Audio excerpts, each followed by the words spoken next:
হাত্তা ফাররাকতু বাইনাহু ওয়া বাইনা ইমরাআতিহি, আমি এক আল্লাহর বান্দার সাথে বান্দির ঝগড়া লাগিয়ে ঝগড়া করাতে করাতে তালাক পর্যন্ত নিয়ে গিয়েছি। মা তারাকতুহু হাত্তা ফাররাকতু বাইনাহু ওয়া বাইনা ইমরাআতিহি, আমি এক ইমানদার পরিবারকে ধ্বংসের শেষ প্রান্তে নিয়ে গিয়েছি। সামান্য ঝগড়ার পরে আমি ওয়াসওয়াসা দিতে দিতে ঝগড়া বাড়াতে বাড়াতে তালাক পর্যন্ত নিয়েছি। ইবলিস বলে, শাবাশ, তুই তো কাজের মতো কাজ করেছিস, আমার কাছে আয়, আমার কাঁধে ওঠ। ইবলিস তখন ওই শয়তানকে কাঁধে নিয়ে নাচতে শুরু করে। নাউজুবিল্লাহ পড়বেন না?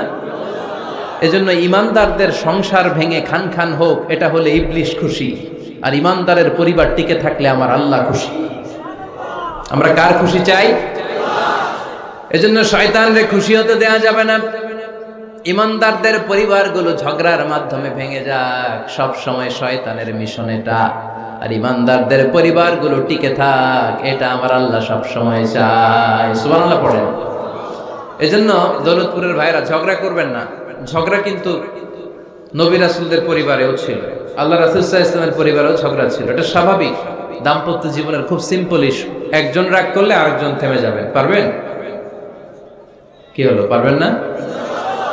আল্লাহর হাবিব সাল্লাল্লাহু আলাইহি ওয়াসাল্লামের সাথে আম্মা জান আয়েশার ঝগড়া হতো। মজার একটা হাদিস শুনেন, সহিহ বুখারীর হাদিস, মুসনাদ আহমদ ইবনে হাম্বলও এসেছে এই হাদিসটা। আম্মা জান আয়েশার সাথে ঝগড়ার পর আম্মা জান আয়েশাও রাগ, আল্লাহ রাসূল সাল্লাল্লাহু আলাইহি ওয়াসাল্লামও রাগ। এখন রাগ মিটানোর দরকার আছে না নাই? আল্লাহ রাসূল সাল্লাল্লাহু আলাইহি ওয়াসাল্লাম বললেন, আয়েশা চলো মিটমাট করে ফেলি। সুবহানাল্লাহ কইবেন না? চলো মিটমাট করি। তো কারে ডাকবো মিটমাটার জন্য? ওমর রে ডাকি। আম্মা জান আয়েশা বলে, না, ওমর গলিব, ওমর খুব মেজাজ ওয়ালা, আমার ডর লাগে। তোমার আব্বারে ডাকি। আব্বারে ডাকেন। আব্বারে ডাকেন। খুশি হয়ে গেছেন আম্মা জান আয়েশা রাদিয়াল্লাহু আনহা। আবু বকর রাদিয়াল্লাহু চলে আসলেন, দাঁড়ালেন।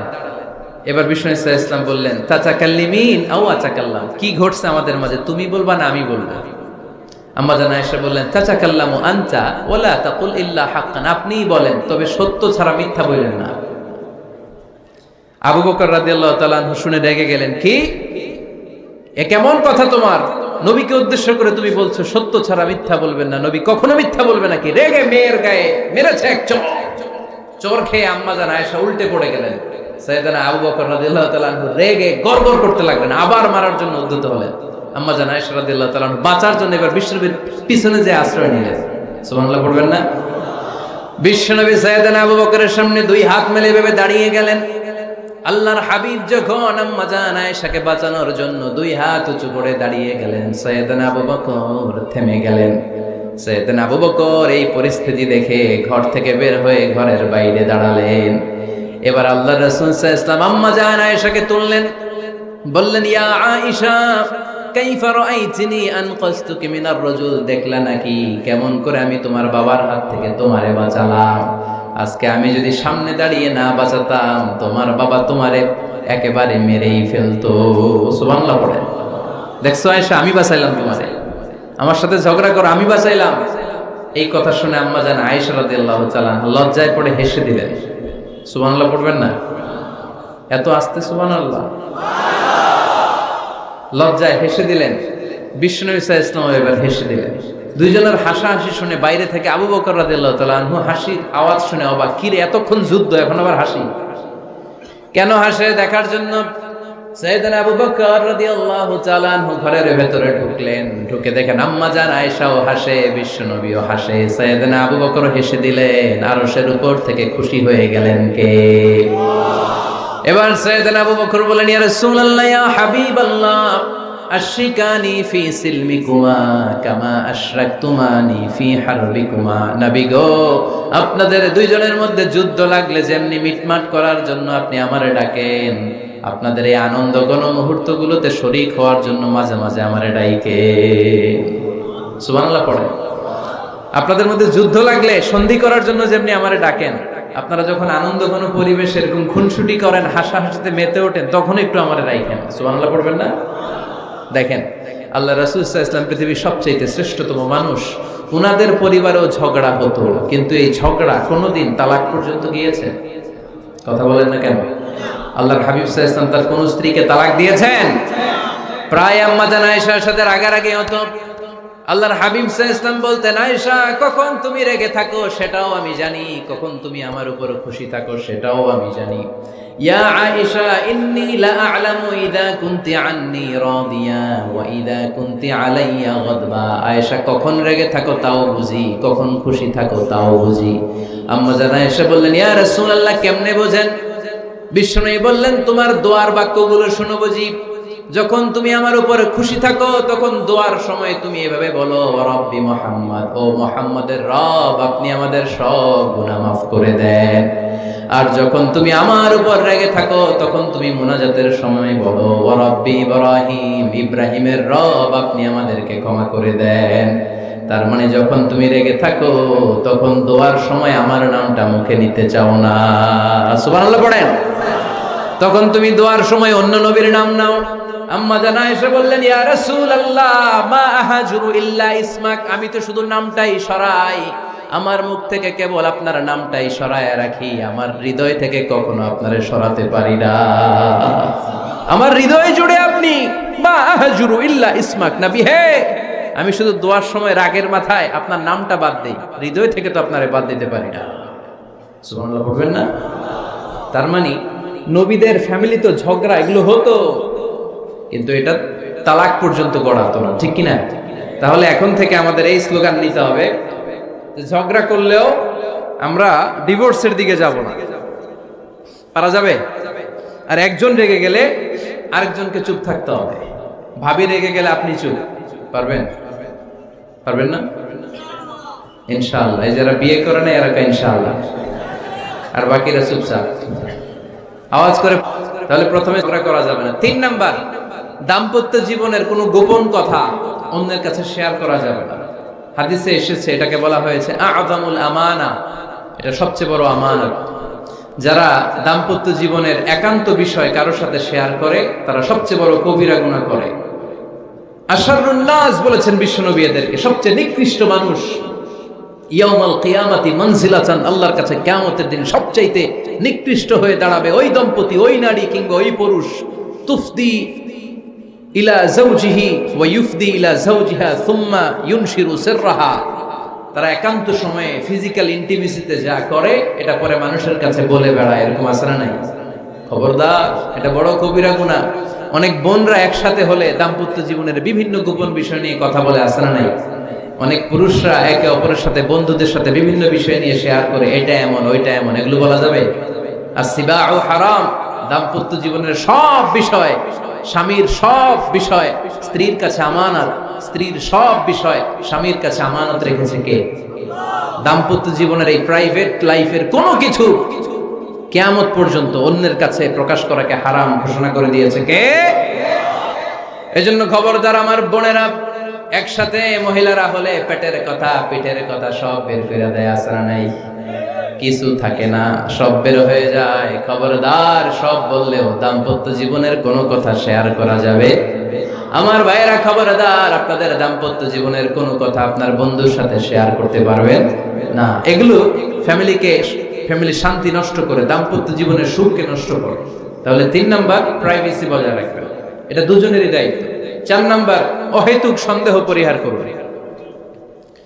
অনেক স্ত্রী আছে হাজবেন্ডের খালি সন্দেহ করে, এই ওদিকে তাকাইলা কেন, ওই মেয়ের দিকে তাকাইলা কেন, মোবাইল দেখি, মোবাইল দাও, ফেসবুকের পাসওয়ার্ড দাও, ঢুইকা দেখি মেসেঞ্জারে কার সাথে চ্যাট করছে, এই অফিসের ফাইল দেখি, এই এটা দেখি, এই তোমার ইনবক্স চেক করবে, এদিকে দাও, আছে না নাই?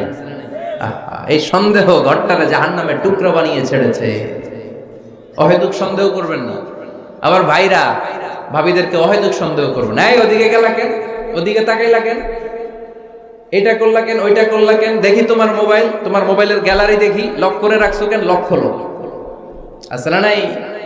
অহেতুক সন্দেহ ফ্যামিলিটারে জাহান্নামের টুকরা বানিয়ে দেয়। হ্যাঁ, ভ্যালিড কোনো অপরাধ যদি স্বামী করে ফেলে, ভ্যালিড কোনো অপরাধ যদি স্ত্রী করে ফেলে, পরকীয়ার কোনো বিষয় যদি প্রমাণিত হয়, বসেন, কনসাল্ট করেন, একে অপরের সাথে কথা বলেন, জিজ্ঞেস করেন। কিন্তু অহেতুক, আমি অনেক ফ্যামিলি এরকম দেখেছি, আমার কিছু বন্ধুকেও আমি দেখেছি যে এদের অবস্থা খুব খারাপ, খালি সন্দেহ করে, আছে না নাই?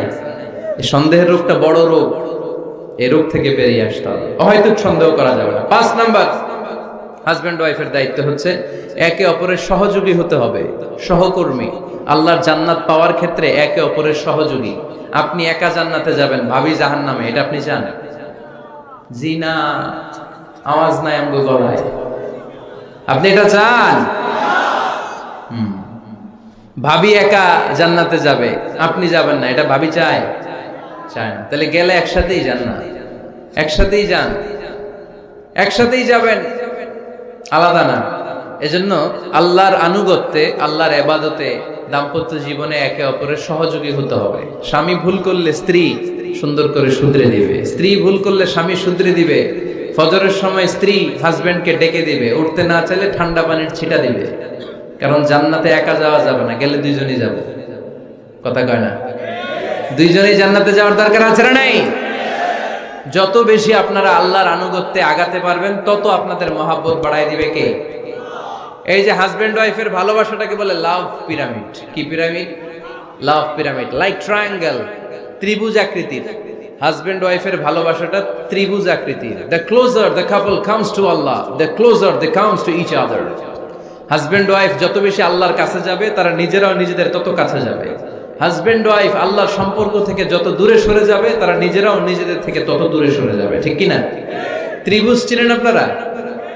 হ্যাঁ, এই জিওয় কয়েকজন জিওয়, আপনারা ত্রিভুজ চিনেন না? চিনি, জিওয়, ঠিক আছে। ত্রিভুজের কয় কোণা? হ্যাঁ, 3 কোণা। এই যে এরকম লাভ পিরামিড, 3 কোণা। এই উপরের কোণায় আল্লাহর অবস্থান, আর এই কোণায় স্বামী, এই কোণায় স্ত্রী।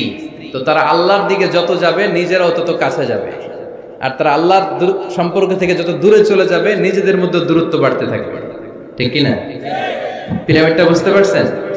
ত্রিভুজ আকৃতির সম্পর্কটা লাভ পিরামিড এরকম, 3 কোণা। উপরের কোণায় থাকে আল্লাহ, এদিকে স্বামী, এদিকে স্ত্রী। তারা যদি আল্লাহর কাছে উভয়ে যেতে চায়, উভয়ে কাছাকাছি আসতেছে না? কথা বলেন না কেন? আর আল্লাহর আনুগত্য ইবাদত থেকে দুইজন যদি দূরে সরে যায়, তাহলে দুজনের দূরত্ব বাড়িয়ে দেয় কে? এজন্য স্বামী হবে স্ত্রীর সহযোগী, সহকর্মী। নামাজের সময় একে অপরকে ডেকে দিবেন, মোবাইলে অ্যালার্ম দিয়ে রাখবেন। স্বামী স্ত্রীরে ডাকেন, স্ত্রী স্বামীরে ডাকেন। স্বামী স্ত্রীকে কোরআন তেলাওয়াত শোনাবেন, স্ত্রী স্বামীরে কোরআন তেলাওয়াত শোনাবেন। ফ্যামিলিটারে জান্নাতি ফ্যামিলি বানায় দিবে কে? তাহলে এই 5টার দায়িত্ব কালেকটিভ রেসপন্সিবিলিটি, স্বামীর উপরও বর্তায়, স্ত্রীর উপরও বর্তায়। এগুলো মেনে চললে দাম্পত্য জীবন সুখকর করে দিবে কে? মনোযোগ আছে? কষ্ট হচ্ছে? এবার আমরা হাজবেন্ডের দায়িত্ব শুনবো। হাজবেন্ডের প্রথম দায়িত্ব হচ্ছে, হাজবেন্ড হচ্ছে caretaker of the family, in charge, protector. আর রিজালু কাওয়ামুনা আলান নিসা। আল্লাহ বললেন স্বামী হলো তার স্ত্রীর ইনচার্জ, প্রোটেক্টর। স্ত্রীকে সুরক্ষা দিবে, স্ত্রীকে টেক কেয়ার করবে, স্ত্রীর দায়িত্বে থাকবে। এই দাম্পত্য জীবনের দুইজনের সংসারকে, সংসারের মধ্যে স্বামীকে দায়িত্বশীল বানিয়েছে কে? পুরুষ দায়িত্বশীল। পুরুষ কখনো নারীর ক্ষতি করে না, সুপুরুষ নারীর ক্ষতি করে না। ঠিক কিনা? গোটা পুরুষ সমাজ নারী সমাজের সুরক্ষা দিবে। যেগুলো নারীকে একান্তে পেলে রেপ করে, এই যে ঢাকা বিশ্ববিদ্যালয়ে একটা রেপের ঘটনা ঘটছে না, যে এই বেয়াদবটা এই কাজ করেছে, এটা কি পুরুষ না কুপুরুষ? এটা কি সুপুরুষ না কুপুরুষ? সুপুরুষ নারীর প্রোটেকশন দেয়, নারীর টেক কেয়ার করে, তার ইনচার্জ, তার দায়িত্বশীল। দাম্পত্য জীবনে অর্থনৈতিক যত দায় দায়িত্ব আছে, সব আল্লাহ তাআলা পুরুষের কাঁধে দিয়েছে। কার কাঁধে? এই দাম্পত্য লাইফে নারীর কোনো অর্থনৈতিক দায় দায়িত্ব নারীর কাঁধে আল্লাহ দেয় নাই। এজন্য সব অর্থনৈতিক দায়িত্ব পুরুষের ঘাড়ে। 4টা অর্থনৈতিক দায়িত্ব আছে। পুরুষ নারীকে মহারণা দিবে, পুরুষ নারীকে খাবারের ব্যবস্থা করবে, পুরুষ নারীকে পোশাকের ব্যবস্থা করবে, পুরুষ নারীর জন্য রেসিডেন্সিয়াল ব্যবস্থা করবে। ঠিক কিনা? ওয়াতুন নিসা সাদকাতিহিন্না নিহলা ফাইন তিবনা লাকুম আন শাইইম মিনহু নাফসান ফাকুলুহু হানিআম মারিআ। সুবহানাল্লাহ পড়ে। সব স্বামীদেরকে আল্লাহ ডেকে বললেন, ও স্বামীরা শোনো শোনো, বিয়ের পর সাথে সাথে স্ত্রীর কাছে তুমি মোহরানা আদায় করে দাও। মোহর দেয়া নফল নাকি ফরজ? জোরে বলেন। তোমরা কি দাও? সিলটি পুলা মোহরানা দাও। হ্যাঁ, মহরণা দিতায় নাকি যৌতুক খাইতা? খিতা করতা? হ্যাঁ, কি দিব? মোহরানা দিব। মোহরানা দেয়াকে ফরজ করেছে কে? আল্লাহ। তো মোহর দিতে টাকা লাগে না? এই টাকার দায়িত্ব পুরুষের ঘাড়ে দিছে কে? 2 নাম্বার দায়িত্ব, আলাল মাউলুদি লাহু রিজকুহুন্না ওয়া কিসওয়াতুহুন্না বিল মা'রুফ। স্বামী স্ত্রীর জন্য খাদ্যের ব্যবস্থা করবে, পোশাকের ব্যবস্থা করবে। 3 নাম্বার, ওয়াসকিনুহুন্না মিন হাইসু সাকানতুম মিন ওয়াজদিকুম। নিজের সামর্থ্যের মধ্যে থেকে স্ত্রীর জন্য রেসিডেন্সিয়াল একটা এরিয়ার ব্যবস্থা করে দিবে। সুবহানাল্লাহ। তাহলে অর্থনৈতিক দায়িত্বের মধ্যে 4টা: মোহরানা দেয়া, মিলস খাবারের ব্যবস্থা করা, মানে ফুডিং এন্ড ক্লোথিং, পোশাকের ব্যবস্থা করা, সর্বশেষ রেসিডেন্সিয়াল ব্যবস্থা করা। এই যে অর্থনৈতিক সব দায়িত্ব, খরচ যেখানেই আছে সব দায়িত্বগুলো পুরুষের কাঁধে দিল কে? চিল্লায় বলেন কে? খরচের সবকিছু আল্লাহ তাআলা পুরুষের কাঁধে দিয়েছেন। এটা হচ্ছে পুরুষের ফিনান্সিয়াল দায়িত্ব। এবার দাম্পত্য জীবনে পুরুষের নন ফিনান্সিয়াল কিছু দায়িত্ব আল্লাহ তাআলা দিয়েছেন, এগুলো আমরা শুনব।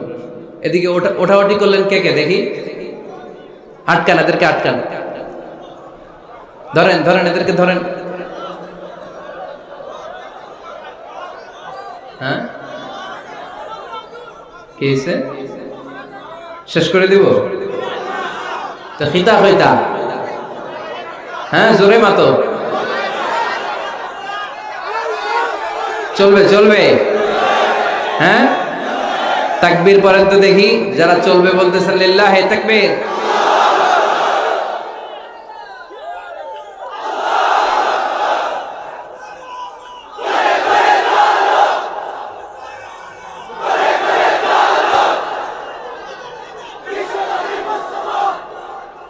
মাশাআল্লাহ মাশাআল্লাহ।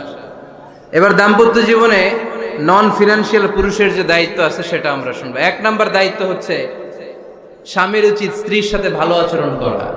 ভালো আচরণ করেন তো আপনারা? জি হয়। এই শুধু উনি করে, বাকিরা খিতা কর্তা, মারামারি কর্তা নেই, খিতা কর্তা।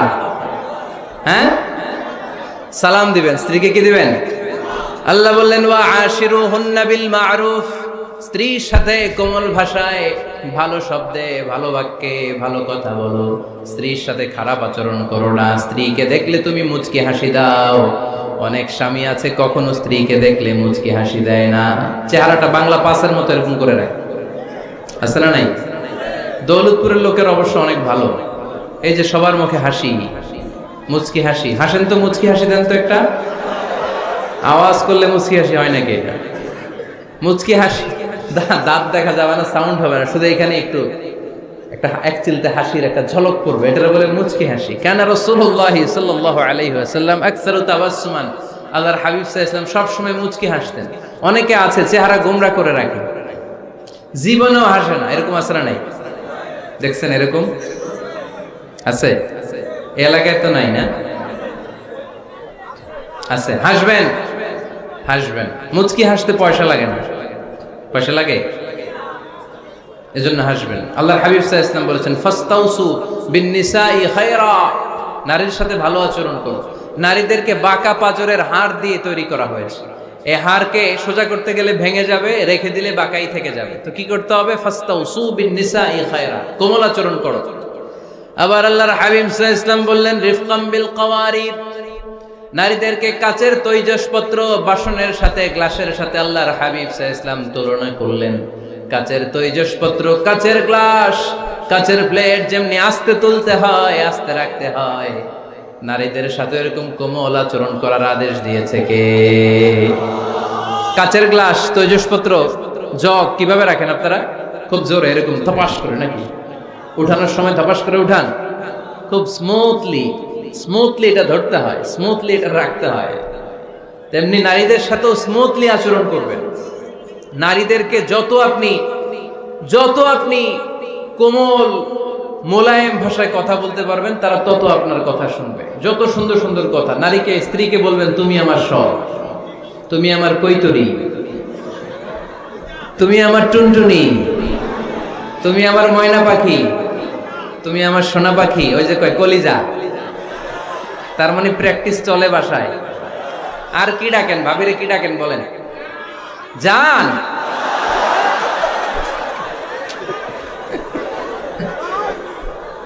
জান ডাকেন। আর ভাবি কি ডাকে আপনাদেরকে? বাবু। কি ডাকে? বাবু ডাকে। আর কি ডাকে? হ্যাঁ, বেবি। পোলাপান কত দুষ্ট দেখছেন, বেবি ডাকে নাকি? স্বামী স্ত্রীর মধ্যে এই সোহাগপূর্ণ, এই ভালোবাসাপূর্ণ এই ডাকাডাকিতে কোনো গুনাহ নাই, আছে সওয়াব। এগুলো দাম্পত্য জীবনকে সুখময় করে, ঠিক কি না? তাহলে স্ত্রীদের সাথে কোমল আচরণ করতে হবে, 1 নাম্বার দায়িত্ব। 2 নাম্বার দায়িত্ব, স্ত্রীর সেক্সুয়াল ডিজায়ারকে ফুলফিল করতে হবে। সেনসিটিভ, যেগুলো ব্যাখ্যা করে বোঝানো কঠিন। আপনারা বুঝবেন যারা ম্যাচিউরড, মোর দেন 18 ইয়ার্স, যারা 18 প্লাস যাদের বয়স, সেক্সুয়াল ডিজায়ার ফুলফিল করা হাদিসে এসেছে, এটা স্বামীর দায়িত্ব।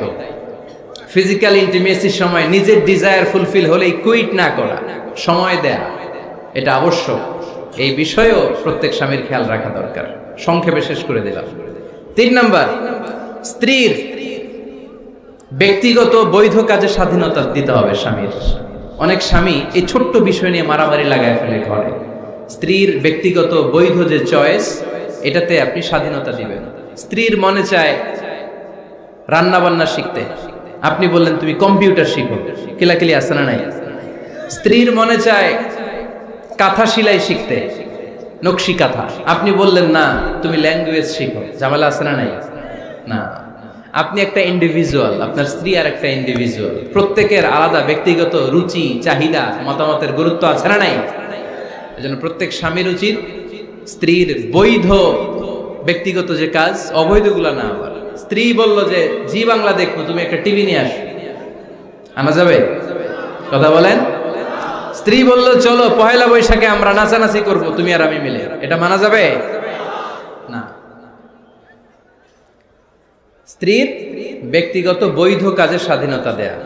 আম্মা জান আয়েশা রাদিয়াল্লাহু তাআলা আনহা বলেন, ওয়া কানা লি সাওয়াহিবু ইয়ালআবনা মাই, বুখারীর বর্ণনা, আমি যখন আল্লাহর হাবিব সাল্লাল্লাহু আলাইহি ওয়াসাল্লামের বাড়িতে বউ হয়ে আসলাম, আমার কিছু খেলার সাথী ছিল। আমি কাপড় দিয়ে পুতুল বানাতাম আর ঘোড়া বানাতাম, এগুলো দিয়ে খেলতাম। আমার সাথীরা আসলে রাসূল সাল্লাল্লাহু আলাইহি ওয়াসাল্লাম ঘরের পর্দা নামিয়ে দিয়ে আমার জন্য ঘরটা ছেড়ে দিত। সুবহানাল্লাহ কইতে পারলেন না?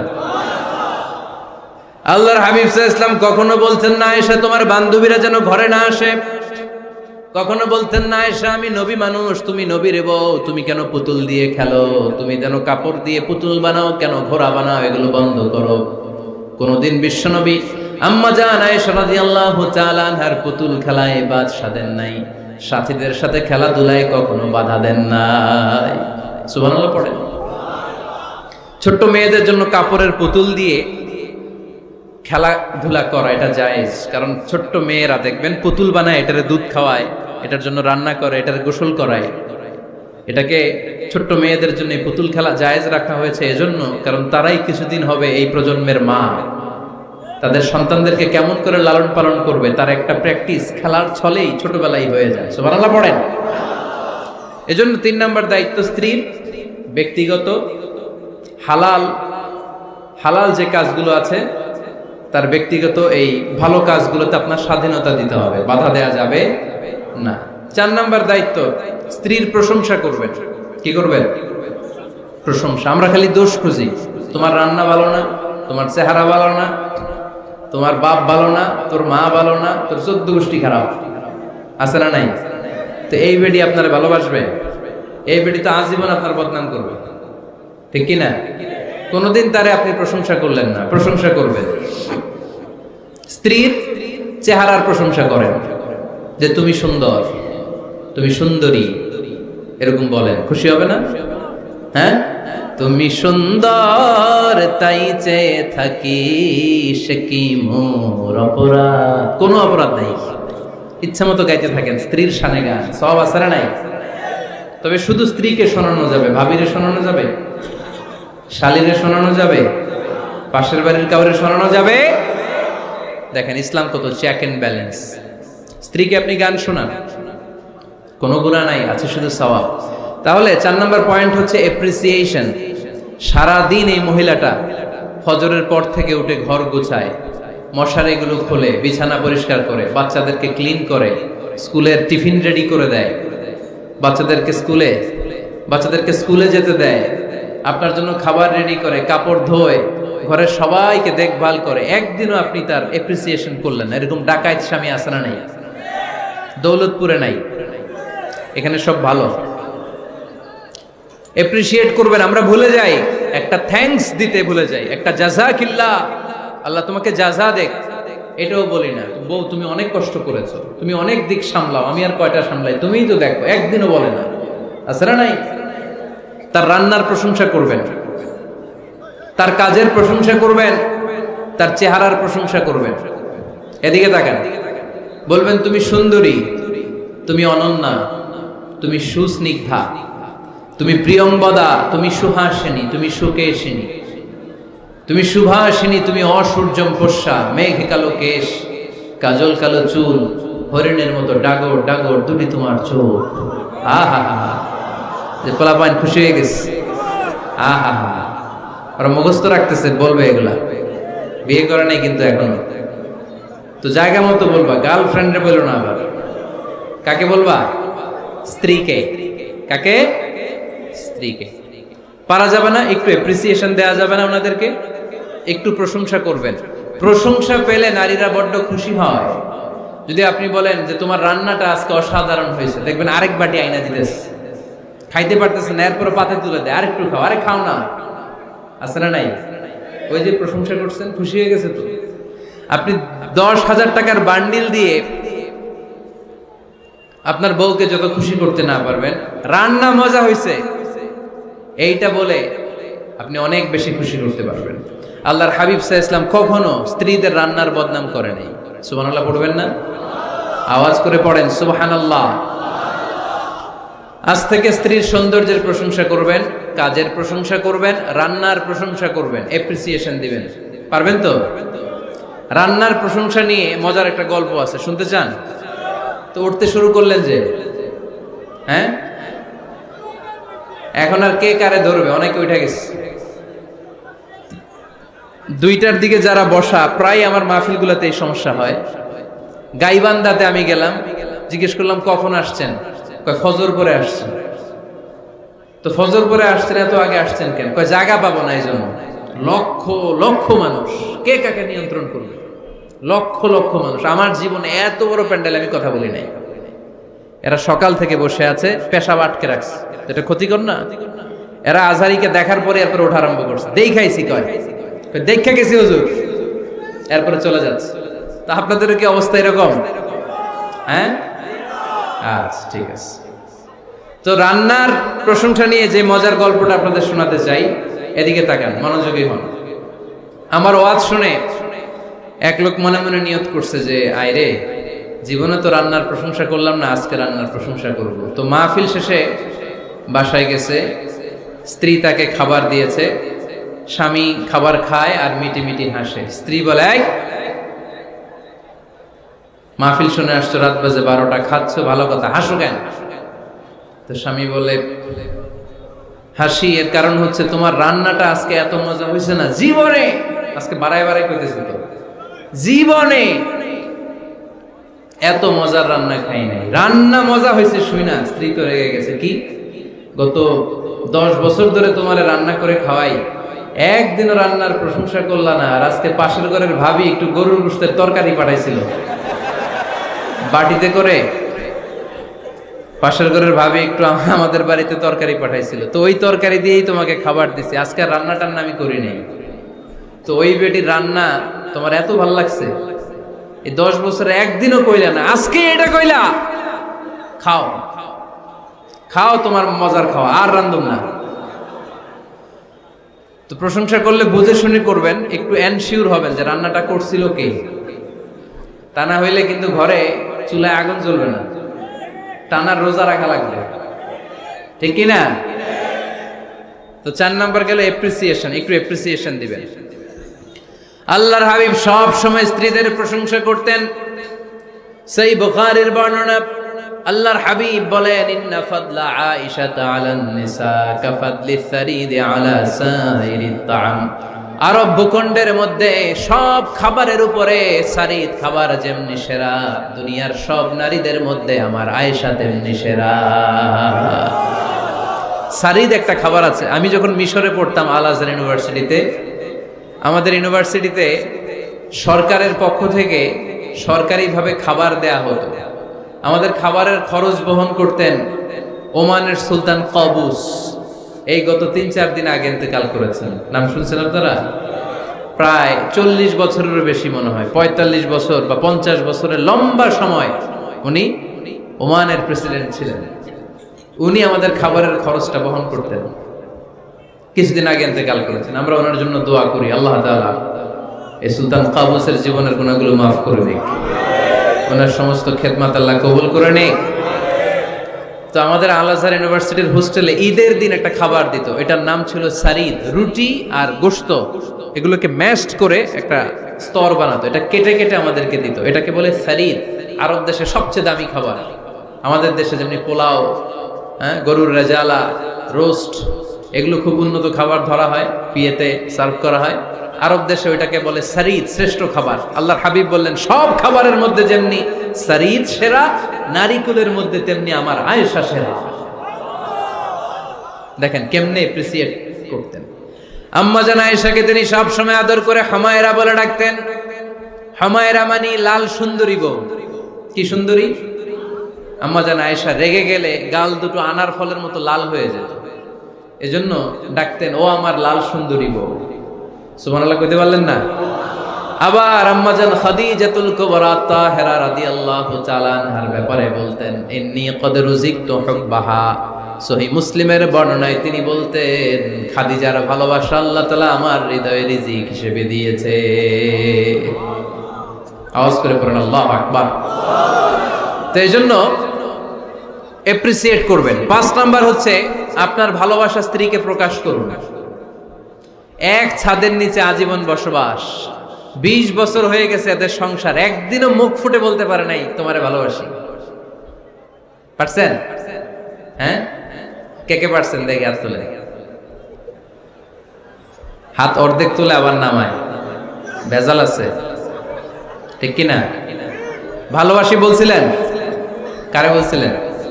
ভাবিকে না গার্লফ্রেন্ডকে? হ্যাঁ, স্ত্রীকে বলবেন। নিজের স্ত্রীকে বলবেন আই লাভ ইউ। কি বলবেন? কথা বুঝে না বোধহয়। কি বলবেন? সবাই বলেন। কি বলবেন? মুরব্বী একজনও কয় না, কয় এতদিন কইছি না, অহনো কম না। বলবেন, ভালোবাসা প্রকাশ করবেন। স্ত্রীরা এটা খুব চায়, স্বামীর পক্ষ থেকে এই খুনসুটিগুলো খুব পছন্দ করে। আপনি আজকে যে বলেন, দেখবেন ফ্যামিলির সুখ বাড়তে শুরু করছে। সুনানে তিরমিজির বর্ণনা দেখেন, বিশ্বনবী যে আই লাভ ইউ বলতো, তার দলিল শুনেন। সাহাবারা জিজ্ঞেস করলেন, ইয়া রাসূলুল্লাহ, মান আহাব্বুন নাসি ইলাইক, ও নবী, কারে সবচেয়ে বেশি ভালোবাসেন? Who do you love the most? নবী, কাকে সবচেয়ে বেশি লাভ করেন আপনি? সাহাবারা প্রশ্ন করলেন, ইয়া রাসূলুল্লাহ, কাকে লাভ করেন বেশি? আল্লাহর হাবিব সাল্লাল্লাহু আলাইহি ওয়াসাল্লাম বললেন, আয়েশা। আয়েশা রে। সুবহানাল্লাহ কইবেন না? সাহাবারা বললেন, ওমিনার রিজাল, পুরুষদের মধ্যে কারে বেশি পছন্দ করেন? বিশ্বনবী বললেন, আবুহা, আয়েশার বাবারে। সাইয়েদনা আয়েশা রাদিয়াল্লাহু তাআলা আনহার বাবার নাম কি? আবু বকর। কি নাম? আবু বকর। আল্লাহর হাবিব সাল্লাল্লাহু আলাইহি ওয়াসাল্লাম বললেন, সবচেয়ে বেশি লাভ করি আয়েশাকে। সাহাবারা বললেন, ওমিনার রিজাল, পুরুষদের মধ্যে কারে বেশি লাভ করেন? আল্লাহর হাবিব সাল্লাল্লাহু আলাইহি ওয়াসাল্লাম বললেন, আয়েশার বাবারে। সুবহানাল্লাহ পড়েন। আম্মা জান আয়েশাকে বিশ্বনবী এত ভালোবাসতেন। আম্মা জান আয়েশা পেয়ালার যেইখানে ঠোঁট লাগিয়ে দুধ পান করতেন, বিশ্বনবী পেয়ালার ওই জায়গাটা খুঁজে খুঁজে ওই জায়গায় ঠোঁট লাগিয়ে দুধ পান করতেন। আম্মা জান আয়েশা রাদিয়াল্লাহু তাআলা না গোশত খেয়ে হাড্ডি চষে হাড্ডিটা রেখে দিলে বিশ্বনবী আম্মা জান আয়েশার চষা হাড্ডিটা মুখে নিয়ে আবার চষতে শুরু করে দিতেন। পড়েন সুবহানাল্লাহ। দুইজন একসাথে এক বালতি থেকে পানি নিয়ে গোসল করতেন। পড়েন আল্লাহু আকবার। তাহলে এভাবে ভালোবাসা প্রকাশ করতে পারবেন তো? 6 নাম্বার স্বামীর দায়িত্ব হচ্ছে গৃহস্থলী ছোটখাটো যে কাজ আছে এই কাজগুলোতে হেল্প করা। আমরা অনেক সময় এগুলোর লজ্জা মনে করি। আল্লাহর হাবিব সাল্লাল্লাহু আলাইহি ওয়াসাল্লাম আমাদের মডেল। আল্লাহর হাবিব সাল্লাল্লাহু আলাইহি ওয়াসাল্লাম ঘরের কাজে সাহায্য করতেন। আপনারা এভাবে ওঠা শুরু করলেন? হ্যাঁ, বউকা বসেন বসেন বসেন, শেষ করে দিচ্ছি আর 10 মিনিট, বসেন। আল্লাহর হাবিব সাল্লাল্লাহু আলাইহি সাল্লাম ঘরের কাজে সাহায্য করতেন। আপনারা ঘরের কাজে সাহায্য করেন তো? আম্মা জান আয়েশা বলেন, বিশ্বনবী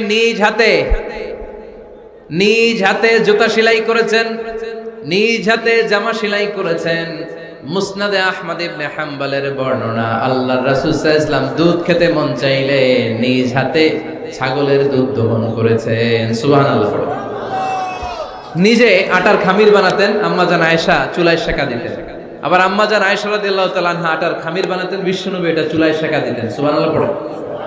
দুধ খেতে চাইলে নিজ হাতে বিশ্বনবী ছাগির ওলান থেকে দুধ দহন করে আম্মা জান আয়েশার কাছে এনে দিয়ে দিতেন। সুবহানাল্লাহ পড়ে। তাহলে ঘরের কাজে সহায়তা করবে, ঘরের কাজে সহায়তা। 7 নাম্বার, হালাল এন্টারটেইনমেন্ট, হালাল বিনোদন, এটা ইসলাম জায়েজ রেখেছে। অনেকে আমরা বিনোদনটাকে হারাম মনে করি, এরকম আছে না নাই? হ্যাঁ, বিনোদন দুই ধরনের, একটা হারাম এন্টারটেইনমেন্ট আর একটা হচ্ছে হালাল এন্টারটেইনমেন্ট। আম্মা জান আয়েশা রাদিয়াল্লাহু তাআলা আনহাকে নিয়ে মরুভূমিতে দৌড়াদৌড়ি করতেন। ভাবির সাথে দৌড়াদৌড়ি করছেন কারা কারা? দেখি হাত তোলেন।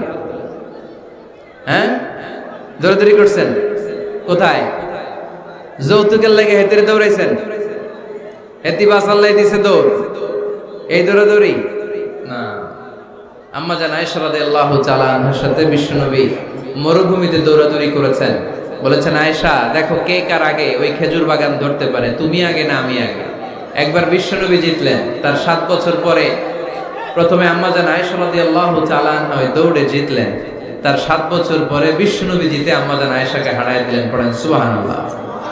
ঈদের দিন আম্মা জান আয়েশাকে হাবাসী সাহাবাদের তীর আর বল্লম দিয়ে যে খেলা চলতে, এই খেলা দেখাতেন। সুবহানাল্লাহ পড়েন। বিশ্বনবী খেলা দেখাতেন আম্মা জান আয়েশাকে। এই হচ্ছে স্বামীর দায়িত্ব, হালাল এন্টারটেইনমেন্ট আপনি করতে পারবেন। বসেন, দোয়া করে দিচ্ছি, বসেন। বুঝতে পারছি অনেক আগে আসছেন আপনারা, বসেন, বসে যান, এখনই দোয়া হচ্ছে। বসেন বসেন বসেন বসেন, এখনই দোয়া করব। বসে যান, বসে যান। বউকা মাদ্রাসার বিল্ডিং এর কন্ট্রাক্টরের জন্য দোয়া চেয়েছেন, আমরা দোয়া করি আল্লাহ কবুল করুক। আমার ছেলে মেয়ের বিয়ের বয়স হয়ে গেল, পরিবারে বিয়ের কথা বলতে পারি না, লজ্জায়। আহারে কি কষ্ট। মনে করি পরে করে, এটা বললে তারা বলবে এখনো বয়স হয় নাই বিয়ের, পরিবার থেকে বিয়ের কথা চিন্তা করে না। এ ব্যাপারে কিছু বলুন। কিছু বললাম। এই সমস্যা পুরো বাংলাদেশের, ছেলে মেয়েদেরকে সময় মতো বিয়ে দেয় না। ইউটিউবে এই নিয়ে আমার কথাবার্তা পাবেন, শুনে নিয়ে। ছেলের বাবা মেয়ের বাবাদেরকে বলি, ছেলে মেয়েরা উপযুক্ত হলে বিয়ে দিয়ে দেন। বিয়ে না দিলে যৌবনের তাড়নায় যত পাপ করবে, এই পাপগুলো মা বাবার কাঁধেও আছড়া নাই। আচ্ছা, 8 নাম্বার, স্বামীর দায়িত্ব হচ্ছে, স্বামীর দায়িত্ব বলেই এখন দোয়া। স্ত্রীর মতামতের গুরুত্ব দিবেন। অনেক স্বামী আছে বাজার করতে গেলে নিজের যেটা মন চায় ওইটাই কিনে, আছড়া নাই। নিজে গরু খাবে, খাসি খাবে, খালি ওইটাই কিনে। আপনার বউ হয়তো পছন্দ করে আচার, পছন্দ করে জলপাই, আমড়া, এগুলো আনে না, আছড়া নাই। খোঁজ খবর নেবে। অনেকে ফ্ল্যাট কিনতে মনে চায়, হুট করে কিনে ফেলে না। ভাবিরে জিজ্ঞেস করবেন কোন দিকে কিনলে ভালো হয়, ওয়াশরুমটা কোন দিকে দিতে হবে, কিচেনটা কোন দিকে দিলে সুবিধা, জানালাগুলো কোথায় দিলে সুবিধা, এগুলো সব ডিসাইড করে নেবেন। এই কারণেই দাম্পত্য জীবনে সুখ নাই। 9 নাম্বার, একসাথে সময় কাটাবেন। 6 মাসের বেশি কোনো লোক তার স্ত্রীর অনুমতি ছাড়া বাইরে যে প্রবাস জীবন কাটাতে পারবে না। এদেশের অনেক লোক প্রবাসে সময় কাটায়। 6 মাসের বেশি স্ত্রীকে রেখে দিয়ে কোনো হাজব্যান্ড বিদেশে থাকতে পারবে না। সিলেটিরা লন্ডনে থাকে, 6 মাস পরেই আসতে হবে, ঠিক কিনা? সর্বশেষ কথা হচ্ছে, স্ত্রীর জন্য দোয়া করবেন। স্বামীর পক্ষ থেকে স্ত্রীর জন্য দোয়া, এটার গুরুত্ব আছে না নাই? বিশ্বনবী তার স্ত্রীর জন্য দোয়া করতেন। স্ত্রীর জন্য দোয়া করবেন, রব্বানা হাব লানা মিন আজওয়াজিনা ওয়া যুররিয়াতিনা কুররাতা আ'য়ুন ওয়াজআলনা লিল মুত্তাকিনা ইমামা। ও আল্লাহ, আমার স্ত্রীদেরকে, আমার সন্তানদেরকে আমার চক্ষু শীতলকারী বানিয়ে দেন। পড়েন আমিন।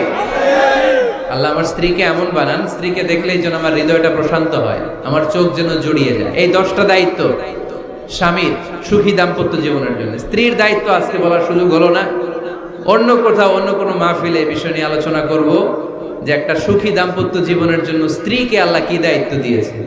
তুমি আমার কৈতরী,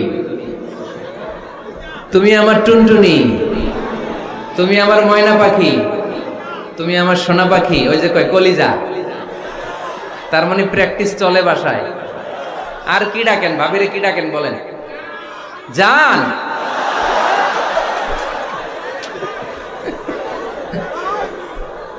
জান ডাকেন। আর ভাবি কি ডাকে আপনাদেরকে? বাবু। কি ডাকে? বাবু ডাকে। আর কি ডাকে? হ্যাঁ, বেবি। পোলাপান কত দুষ্ট দেখছেন, বেবি ডাকে নাকি?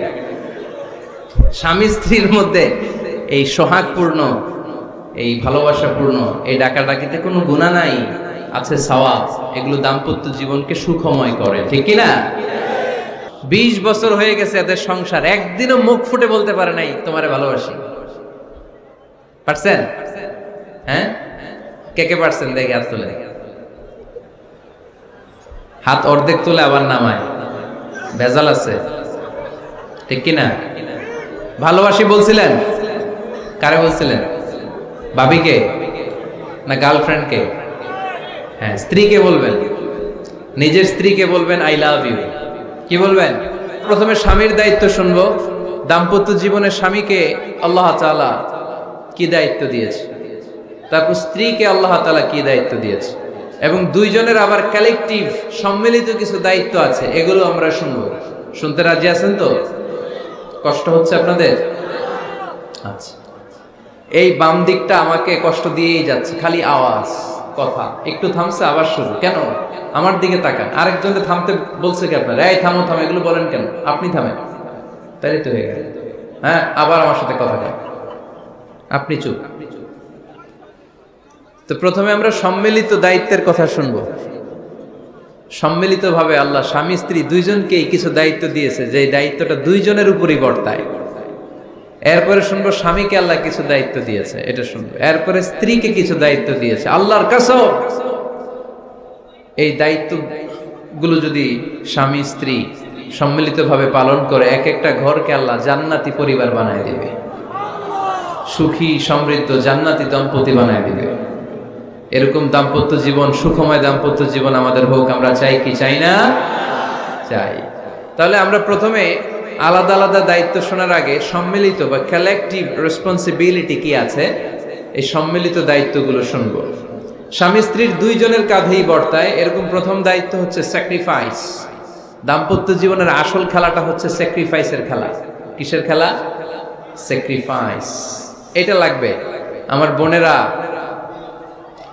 অথবা যুবতী বোনেরা, অথবা রিসেন্টলি বিয়ে হয়েছে এরকম বোনেরা, আজকে তো এক ভাই এসে দোয়া চাইল, হুজুর 3 দিন আগে বিয়ে হয়েছে আমার, একটু দোয়া করে দেন। তারপর যুবক ছেলেরা, তোমরা যারা বিয়ে করনি, করবা, খেয়াল করে শোনো, এগুলো কাজে লাগবে। স্যাক্রিফাইসটা খুব জরুরি। স্যাক্রিফাইস ইজ দ্য কি of a successful happy couple life. একটা সুখী দাম্পত্য জীবনের আসল চাবি হচ্ছে স্যাক্রিফাইস। আওয়াজ করে বলতে হবে, চাবিটার নাম কি? স্যাক্রিফাইস করতে হবে, একটু মানিয়ে নেয়া, একে অপরকে বোঝা, একটু ভালোবাসা, একটু মানিয়ে চলা, এটার নাম হচ্ছে স্যাক্রিফাইস। একে অপরকে বোঝার চেষ্টা করা, একটু মানিয়ে চলার চেষ্টা করা, একটু ভালো লাগা, একটু ভালোবাসা, সুখ দুঃখ ভাগাভাগি করে মিলেমিশে একাকার হয়ে যাওয়া, এটার নামই দাম্পত্য জীবন, ঠিক কি না? হ্যাঁ, এটার নামই দাম্পত্য জীবন। মিলেমিশে একাকার হয়ে যেতে হবে, স্যাক্রিফাইসের মানসিকতা অর্জন করতে হবে। একে অপরের দোষ ধরলে চলবে না, কারণ no one is perfect in this life. আপনি যে আপনার বউয়ের দোষ ধরতেছেন, আপনার দোষ নাই? কথা বলেন না কেন? আপনারও দোষ আছে না নাই? তো লিস্ট দুই ভাবে করা যায়, একটা হচ্ছে দোষের লিস্ট, আর একটা হচ্ছে গুণের লিস্ট। দোষের লিস্ট বাদ দিয়ে দেন। আপনার স্ত্রীর মধ্যে আল্লাহ তাআলা কি কি গুণ দিয়েছে, এই গুণগুলোর লিস্ট করুন, দোষের লিস্ট নয়। দাম্পত্য জীবনটাই এমন, কখনো ঝগড়া, কখনো হাসাহাসি, কখনো মেঘ, কখনো বৃষ্টি, আছে না নাই? হয় না এরকম? আপস এন্ড ডাউনস, মাঝে মাঝে একটু ঝগড়া, মাঝে মাঝে আবার ভালোবাসা, আবার খুনসুটি, এগুলো মিলেমিশে একাকার করে স্যাক্রিফাইস দিয়ে একে অপরকে জয় করে নিতে হয়। কারণ no one is perfect in this world, এই পৃথিবীতে কেউই পারফেক্ট না। আপনি আপনার বউয়ের দোষ খুঁজলে আপনারও দোষ আছে না নাই? কেউ দোষমুক্ত নয়। এজন্য দোষ না খুঁজে আমরা স্যাক্রিফাইস করব। দাম্পত্য জীবনের এটাকে সুখী সমৃদ্ধ করার এক নাম্বার চাবিকাঠি হচ্ছে স্যাক্রিফাইস। এইদিকে কয়েকটা অর্থ, এগুলো টান দেন, বসান বসান বসান বসান। এই যে লাল গেঞ্জি এটার বসান, পিছনে সবুজ গেঞ্জি বসান, টাইনা বসান না, আমি বলছি বসান, টান দেন ওরে ধরে, টানেন সবাই মিলে, টান দেন ওরে, হ্যাঁ বসান, হ্যাঁ ধাক্কা মারেন, সাবাস, হ্যাঁ ঠিক আছে। এই বসাইতে পারে না, লাল গেঞ্জি চলে যাইতেছে, ওরে ধরো, এই ঠিক আছে, বসছে ও, ঠিক আছে বসছে, ফাইন, আমার দিকে তাকান, বসে গেছে। কষ্ট পাইতেছেন আপনারা? হুজুর শেষ করে দেই তাইলে, হ্যাঁ শুনবেন তো? উঠা বসা কেন? সময় দিয়েছিলাম ওই সময় যান না কেন? পুরো বাংলাদেশটা এরকম ক্যাওস, কেউ নিয়ম মানতে চায় না, যেতে বলছি যায় না, এরপর কথা শুরু করছে, এখন ওঠা শুরু করছে। তো শৃঙ্খলা আপনি কোথায় কাজে লাগাবেন? এটা কোরআনের মাহফিল, এখানে নীতির কথা শোনানো হয়, তো এখানে যা চলবে সব নীতি মেনেই চালাতে হবে, ঠিক কিনা? অনিয়ম করতে পারবেন না আপনি। আর এখানে তো ওনারা স্বাধীনতা ঘোষণা করছে, আলাদা হয়ে যাবে না, আপনারা স্বাধীন হয়ে যান, হয়েছে? এদিকে তাকান। তাহলে সুখী দাম্পত্য জীবনের এক নাম্বার চাবির নাম কি? স্যাক্রিফাইস। চিল্লায় বলতে হবে, সেটা কি? তাহলে হাজব্যান্ড ওয়াইফ দুইজনই স্যাক্রিফাইস করবে। এই যে ভাই, আল্লাহর দোহাই লাগে, আল্লাহর দোহাই, এই দৌলতপুরের ব্যাপারে খুব খারাপ একটা ইমপ্রেশন নিয়ে আমি যাব আপনাদের কারণে। আপনারাই আপনাদের দৌলতপুরের বদনামের জন্য যথেষ্ট।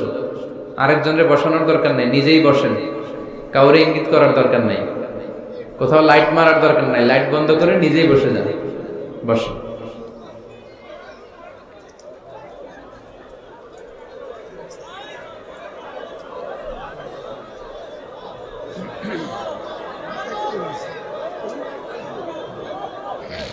হ্যাঁ ঠিক আছে, এদিকে তাকান।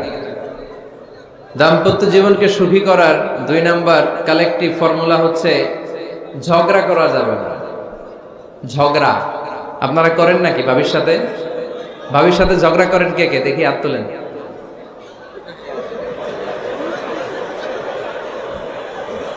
এদিকে সব আল্লাহর ওলি, এরা ঝগড়া টগড়া করে না। আপনি করেন? এই সাহসী সন্তান আছে কিছু, মাশাআল্লাহ, ঠিক আছে, বেশি করেন না আবার।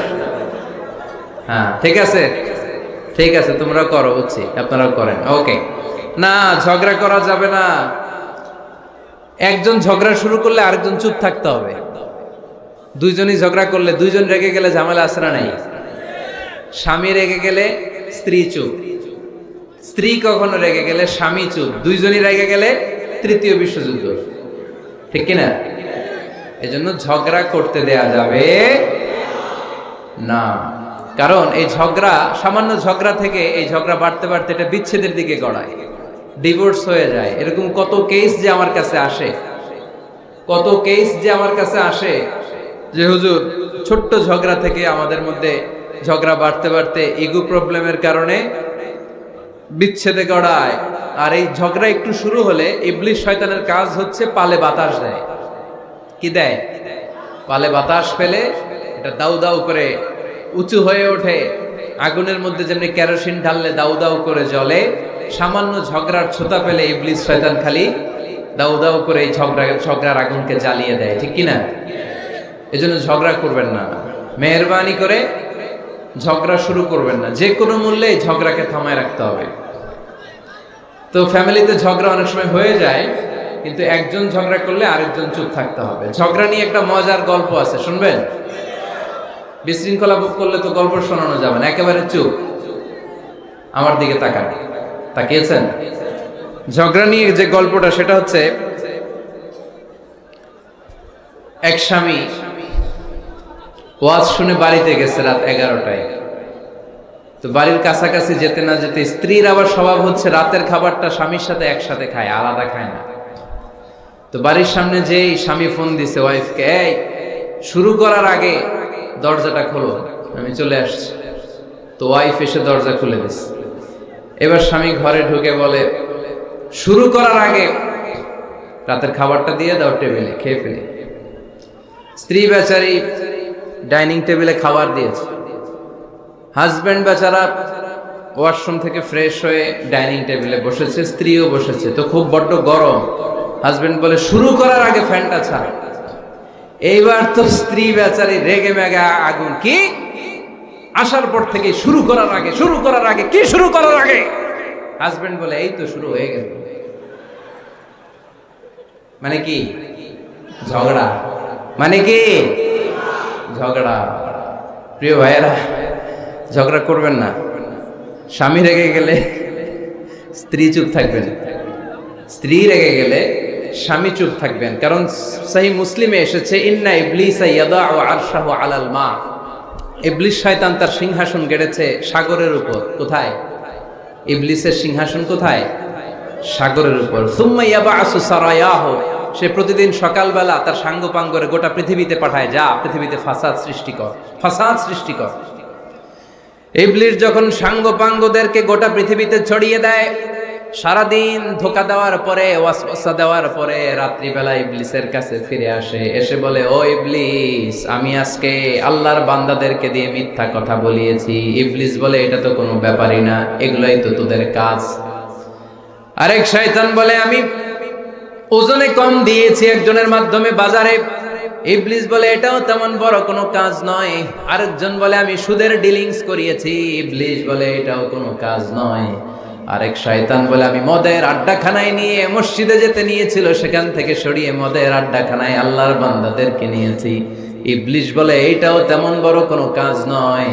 আরেক শয়তান এসে বলে, মা তারাকতুহু হাত্তা ফাররাকতু বাইনাহু ওয়া বাইনা ইমরাআতিহি, আমি এক আল্লাহর বান্দার সাথে বান্দির ঝগড়া লাগিয়ে ঝগড়া করাতে করাতে তালাক পর্যন্ত নিয়ে গিয়েছি। মা তারাকতুহু হাত্তা ফাররাকতু বাইনাহু ওয়া বাইনা ইমরাআতিহি, আমি এক ইমানদার পরিবারকে ধ্বংসের শেষ প্রান্তে নিয়ে গিয়েছি। সামান্য ঝগড়ার পরে আমি ওয়াসওয়াসা দিতে দিতে ঝগড়া বাড়াতে বাড়াতে তালাক পর্যন্ত নিয়েছি। ইবলিস বলে, শাবাশ, তুই তো কাজের মতো কাজ করেছিস, আমার কাছে আয়, আমার কাঁধে ওঠ। ইবলিস তখন ওই শয়তানকে কাঁধে নিয়ে নাচতে শুরু করে। নাউজুবিল্লাহ পড়বেন না? এজন্য ইমানদারদের সংসার ভেঙে খান খান হোক, এটা হলে ইবলিস খুশি, আর ইমানদারের পরিবার টিকে থাকলে আমার আল্লাহ খুশি। আমরা কার খুশি চাই? এজন্য শয়তানরে খুশি হতে দেয়া যাবে না। ইমানদারদের পরিবারগুলো ঝগড়ার মাধ্যমে ভেঙে যাক, সব সময় শয়তানের মিশন এটা।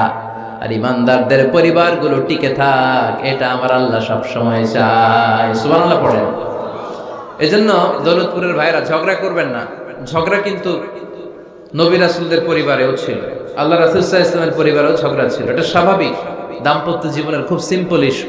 একজন রাগ করলে আরেকজন থেমে যাবে। পারবেন? কি হলো, পারবেন না? আল্লাহর হাবিব সাল্লাল্লাহু আলাইহি ওয়াসাল্লামের সাথে আম্মা জান আয়েশার ঝগড়া হতো।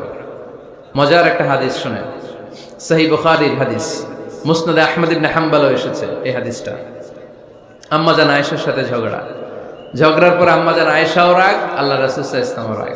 এখন রাগ মিটানোর দরকার আছে না নাই? আল্লাহ রাসূল সাল্লাল্লাহু আলাইহি ওয়াসাল্লাম বললেন, আয়েশা চলো মিটমাট করে ফেলি।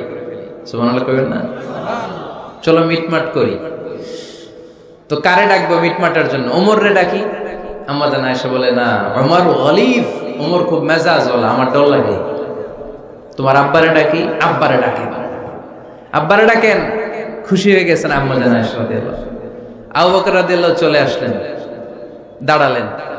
এবার বিষ্ণু সাল্লাল্লাহু আলাইহি ওয়াসাল্লাম বললেন, তাতাকাল্লিমিন আও আতাকাল্লাম, কি ঘটছে আমাদের মাঝে, তুমি বলবা না আমি বলবো? আম্মা জান আয়েশা বললেন, তাতাকাল্লামু আনতা ওয়ালা তাকুল ইল্লা হাক্কান, আপনিই বলেন, তবে সত্য ছাড়া মিথ্যা বলেন না। আবু বকর রাদিয়াল্লাহু তাআলা আনহু শুনে রেগে গেলেন, কি এ কেমন কথা তোমার? নবীকে উদ্দেশ্য করে তুমি বলছো সত্য ছাড়া মিথ্যা বলবেন না, নবী কখনো মিথ্যা বলবে নাকি? রেগে মেয়ের গায়ে মেরেছে এক চোর। চোর খেয়ে আম্মা জান আয়েশা উল্টে পড়ে গেলেন। সাইয়েদনা আবু বকর রাদিয়াল্লাহু তাআলা আনহু রেগে গড়গড় করতে লাগলেন, আবার মারার জন্য উদ্যত হলেন। আম্মা জান আয়েশা রাদিয়াল্লাহু তাআলা আনহু বাঁচার জন্য এবার বিশ্বনবীর পিছনে যে আশ্রয় নিলেন। সুবহানাল্লাহ পড়বেন না? বিশ্বনবী সাইয়েদনা আবু বকরের সামনে দুই হাত মেলে এভাবে দাঁড়িয়ে গেলেন। আল্লাহর হাবিব যখন আম্মা জান আয়েশাকে বাঁচানোর জন্য দুই হাত উঁচু করে দাঁড়িয়ে গেলেন, সাইয়েদনা আবু বকর থেমে গেলেন। সাইয়েদনা আবু বকর এই পরিস্থিতি দেখে ঘর থেকে বের হয়ে ঘরের বাইরে দাঁড়ালেন। এবার আল্লাহর রাসূল সাল্লাল্লাহু আলাইহি ওয়াসাল্লাম আম্মা জান আয়েশাকে তুললেন, বললেন, ইয়া আয়েশা কাইফা রাআইতিনি আনকাসতুকি মিনার রাজুল, দেখলা নাকি কেমন করে আমি তোমার বাবার হাত থেকে তোমারে বাঁচালাম। আজকে আমি যদি সামনে দাঁড়িয়ে না বাঁচাতাম, তোমার বাবা তোমারে একেবারে মেরেই ফেলতো। সুবহানাল্লাহ পড়ে। দেখছো আয়েশা, আমি বাঁচাইলাম তোমারে, আমার সাথে ঝগড়া করো, আমি বাঁচাইলাম। এই কথা শুনে আম্মা জান আয়েশা রাদিয়াল্লাহু তাআলা লজ্জায় পড়ে হেসে দিলেন। সুবহানাল্লাহ পড়বেন না? এত আস্তে সুবহানাল্লাহ। লজ্জায় হেসে দিলেন। বিশ্বনবী সাল্লাল্লাহু আলাইহি ওয়াসাল্লাম এবার হেসে দিলেন। দুইজনের হাসাহাসি শুনে বাইরে থেকে আবু বকর রাদিয়াল্লাহু তাআলা আনহু হাসির আওয়াজ শুনে অবাক, কি রে এতক্ষণ যুদ্ধ, এখন আবার হাসি কেন? হাসে দেখার জন্য সাইয়েদনা আবু বকর রাদিয়াল্লাহু তাআলা আনহু ঘরের ভেতরে ঢুকলেন। ঢুকে দেখেন আম্মা জান আয়েশাও হাসে, বিশ্বনবীও হাসে, সাইয়েদনা আবু বকর হেসে দিলেন। আরশের উপর থেকে খুশি হয়ে গেলেন কে?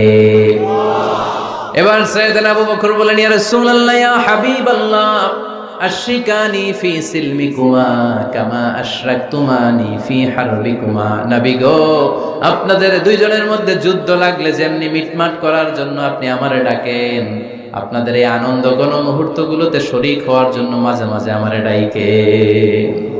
সুবহানাল্লাহ পড়ে। আপনাদের মধ্যে যুদ্ধ লাগলে সন্ধি করার জন্য যেমনি আমারে ডাকেন, আপনারা যখন আনন্দ ঘন পরিবেশ এরকম খুনসুটি করেন, হাসাহাসিতে মেতে ওঠেন, তখন একটু আমারে রাখেন। সুবহানাল্লাহ পড়বেন না? দেখেন আল্লাহ রাসূল সাল্লাল্লাহু আলাইহি ওয়াসাল্লাম পৃথিবীর সবচেয়ে শ্রেষ্ঠতম মানুষ, উনাদের পরিবারেও ঝগড়া হতো, কিন্তু এই ঝগড়া কোনোদিন তালাক পর্যন্ত গিয়েছে? কথা বলেন না কেন? আল্লাহর হাবিব সাল্লাল্লাহু আলাইহি ওয়াসাল্লাম তার কোন স্ত্রীকে তালাক দিয়েছেন? প্রায় আম্মা জান আয়েশার সাথে রাগারাগি হতো। আল্লাহর হাবিব সাল্লাল্লাহু আলাইহি ওয়াসাল্লাম বলতেন, আয়েশা কখন তুমি রেগে থাকো সেটাও আমি জানি, কখন তুমি আমার উপর খুশি থাকো সেটাও আমি জানি। ইয়া আয়েশা ইন্নী লা আ'লামু ইযা কুনতি আন্নী রাদিয়া ওয়া ইযা কুনতি আলাইয়া গাদবা। আয়েশা কখন রেগে থাকো তাও বুঝি, কখন খুশি থাকো তাও বুঝি। আম্মা জান আয়েশা বললেন, ইয়া রাসূলুল্লাহ কেমনে বোঝেন? বিশ্বনবী বললেন, তোমার দোয়ার বাক্যগুলো শুনো বুঝি। যখন তুমি আমার উপরে খুশি থাকো তখন দোয়ার সময় তুমি এভাবে বলো, রব্বি মুহাম্মদ, ও মুহাম্মদের রব, আপনি আমাদের সব গুনাহ মাফ করে দেন। আর যখন তুমি আমার উপর রেগে থাকো তখন তুমি মুনাজাতের সময় বলো, রব্বি ইব্রাহিম, ইব্রাহিমের রব, আপনি আমাদেরকে ক্ষমা করে দেন। তার মানে যখন তুমি রেগে থাকো তখন দোয়ার সময় আমার নামটা মুখে নিতে চাও না। সুবহানাল্লাহ পড়েন। তখন তুমি দোয়ার সময় অন্য নবীর নাম নাও। আম্মা জান আয়েশা বললেন, ইয়া রাসূলুল্লাহ মা আহাজুরু ইল্লা ইসমাক, আমি তো শুধু নামটাই সরাই, আমার মুখ থেকে কেবল আপনার নামটাই সরায় রাখি, আমার হৃদয় থেকে কখনো আপনারে সরাতে পারি না। আমার হৃদয় জুড়ে আপনি, মা আহাজুরু ইল্লা ইসমাক, নবী হে, আমি শুধু দোয়ার সময় রাগের মাথায় আপনার নামটা বাদ দেই, হৃদয় থেকে তো আপনারে বাদ দিতে পারি না। সুবহানাল্লাহ পড়বেন না? তার মানে নবীদের ফ্যামিলি তো ঝগড়া এগুলো হতো, কিন্তু এটা তালাক পর্যন্ত গড়াতো না, ঠিক কিনা? তাহলে এখন থেকে আমাদের এই স্লোগান নিতে হবে, ঝগড়া করলেও আমরা ডিভোর্সের দিকে যাব না। পারা যাবে? আর একজন রেগে গেলে আরেকজনকে চুপ থাকতে হবে। ভাবি রেগে গেলে আপনি চুপ, পারবেন? পারবেন না? ইনশাআল্লাহ। এই যারা বিয়ে করে না এরা ইনশাআল্লাহ, আর বাকিরা চুপচাপ আওয়াজ করে। তাহলে প্রথমে ঝগড়া করা যাবে না। 3 নাম্বার, দাম্পত্য জীবনের কোনো গোপন কথা অন্যের কাছে শেয়ার করা যাবে না।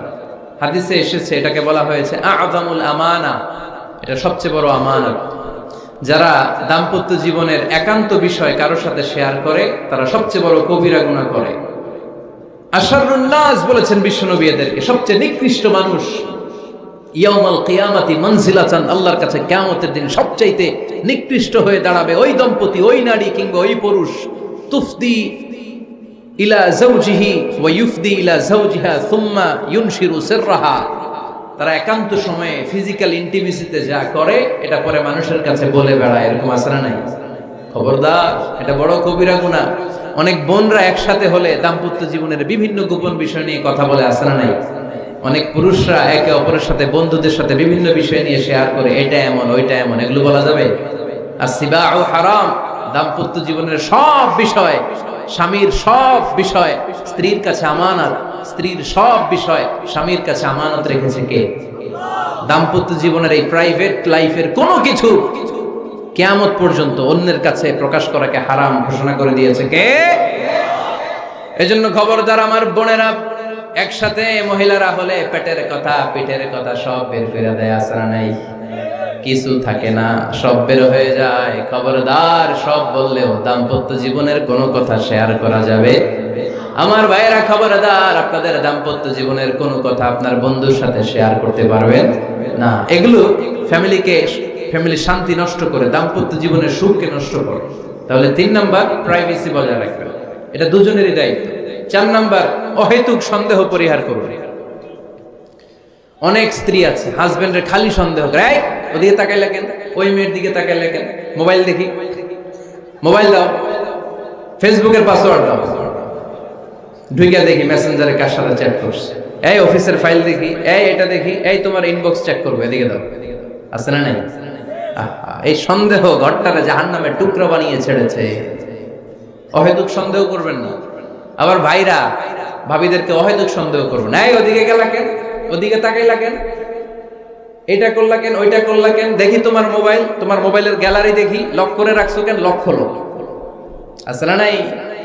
অহেতুক সন্দেহ ফ্যামিলিটারে জাহান্নামের টুকরা বানিয়ে দেয়। হ্যাঁ, ভ্যালিড কোনো অপরাধ যদি স্বামী করে ফেলে, ভ্যালিড কোনো অপরাধ যদি স্ত্রী করে ফেলে, পরকীয়ার কোনো বিষয় যদি প্রমাণিত হয়, বসেন, কনসাল্ট করেন, একে অপরের সাথে কথা বলেন, জিজ্ঞেস করেন। কিন্তু অহেতুক, আমি অনেক ফ্যামিলি এরকম দেখেছি, আমার কিছু বন্ধুকেও আমি দেখেছি যে এদের অবস্থা খুব খারাপ, খালি সন্দেহ করে, আছে না নাই? এই সন্দেহের রোগটা বড় রোগ, এই রোগ থেকে বেরিয়ে আসতে হবে, অহেতুক সন্দেহ করা যাবে না। 5 নাম্বার, হাজব্যান্ড ওয়াইফের দায়িত্ব হচ্ছে একে অপরের সহযোগী হতে হবে, সহকর্মী। আল্লাহর জান্নাত পাওয়ার ক্ষেত্রে একে অপরের সহযোগী। আপনি একা জান্নাতে যাবেন, ভাবি জাহান্নামে, এটা আপনি চান? জি না, আওয়াজ নাই আমগো গলায়। আপনি এটা চান? ভাবি একা জান্নাতে যাবে, আপনি যাবেন না, এটা ভাবি চায়? চায় না। তাহলে গেলে একসাথেই যান না, একসাথেই যান, একসাথেই যাবেন, আলাদা না।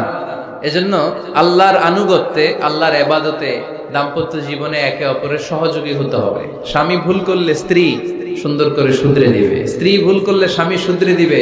ফজরের সময় স্ত্রী হাজবেন্ডকে ডেকে দিবে, উঠতে না চাইলে ঠান্ডা পানির ছিটা দিবে। কারণ জান্নাতে একা যাওয়া যাবে না, গেলে দুইজনই যাবে, কথা কয় না? দুইজনেই জান্নাতে যাওয়ার দরকার আছে না নাই?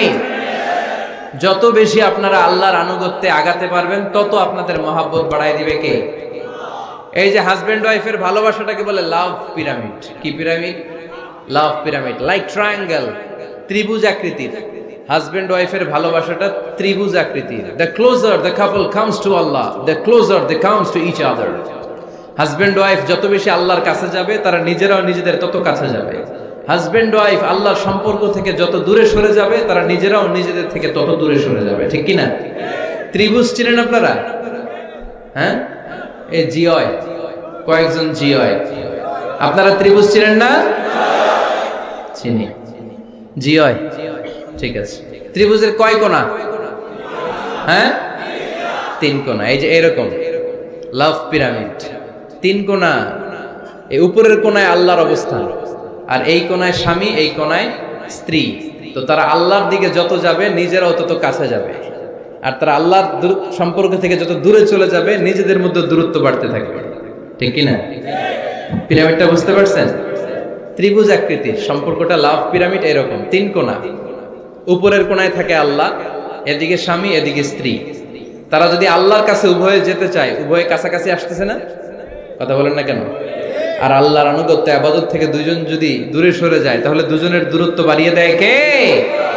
এজন্য স্বামী হবে স্ত্রীর সহযোগী, সহকর্মী। নামাজের সময় একে অপরকে ডেকে দিবেন, মোবাইলে অ্যালার্ম দিয়ে রাখবেন। স্বামী স্ত্রীরে ডাকেন, স্ত্রী স্বামীরে ডাকেন। স্বামী স্ত্রীকে কোরআন তেলাওয়াত শোনাবেন, স্ত্রী স্বামীরে কোরআন তেলাওয়াত শোনাবেন, ফ্যামিলিটারে জান্নাতি ফ্যামিলি বানায় দিবে কে? তাহলে এই পাঁচটার দায়িত্ব কালেকটিভ রেসপন্সিবিলিটি, স্বামীর উপরও বর্তায়, স্ত্রীর উপরও বর্তায়। এগুলো মেনে চললে দাম্পত্য জীবন সুখকর করে দিবে কে? মনোযোগ আছে? কষ্ট হচ্ছে?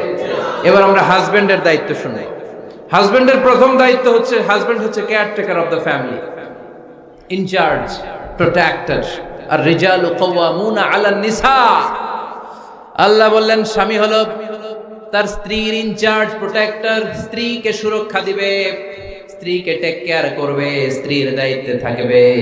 এই দাম্পত্য জীবনের দুইজনের সংসারকে, সংসারের মধ্যে স্বামীকে দায়িত্বশীল বানিয়েছে কে?